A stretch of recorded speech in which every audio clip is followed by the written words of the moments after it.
بسم اللہ الرحمن الرحیم۔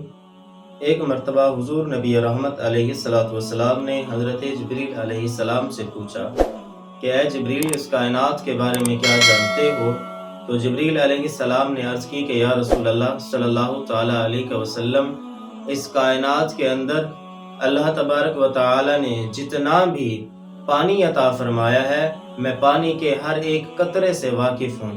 تو حضور علیہ السلام نے پھر ارشاد فرمایا کہ اے جبریل، اس کائنات کے بارے میں اور کیا جانتے ہو؟ تو جبریل علیہ السلام نے عرض کی کہ یا رسول اللہ صلی اللہ تعالیٰ علیہ وسلم، اس کائنات کے اندر اللہ تبارک و تعالیٰ نے جتنے بھی درخت لگائے ہیں، میں ہر ایک درخت کے ہر ایک پتے سے واقف ہوں۔ تو حضور علیہ السلام نے پھر ارشاد فرمایا کہ اے جبریل، اس کائنات کے بارے میں اور کیا جانتے ہو؟ تو جبریل علیہ السلام نے عرض کی کہ یا رسول اللہ صلی اللہ تعالیٰ علیہ وسلم، اس کائنات کے اندر اللہ تبارک و تعالیٰ نے جتنا بھی ریت اور مٹی کے ذرات عطا فرمائے ہیں، میں مٹی کے ہر ایک ذرے سے، ریت کے ہر ایک ذرے سے واقف ہوں۔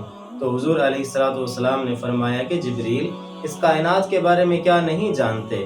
تو جبریل علیہ السلام نے عرض کی کہ یا رسول اللہ، ایک چیز ایسی ہے جس کے بارے میں نہیں جانتا، وہ یہ ہے کہ جب آپ کا ایک امتی خلوص نیت کے ساتھ آپ کی ذات پر درود و سلام کا نذرانہ بھیجتا ہے، تو میں اس کا اندازہ نہیں لگا سکتا کہ اللہ تبارک و تعالیٰ اسے کتنا اجر و ثواب عطا فرماتا ہے۔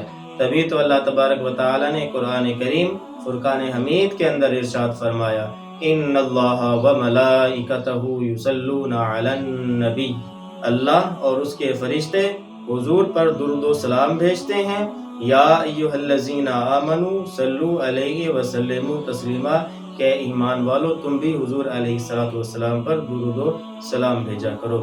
دعا ہے کہ اللہ تبارک و تعالی ہمیں کثرت سے درود پاک پڑھنے کی اور حضور پاک علیہ السلام کی بارگاہ میں بھیجنے کی توفیق عطا فرمائے۔ وما توفیقی الا باللہ۔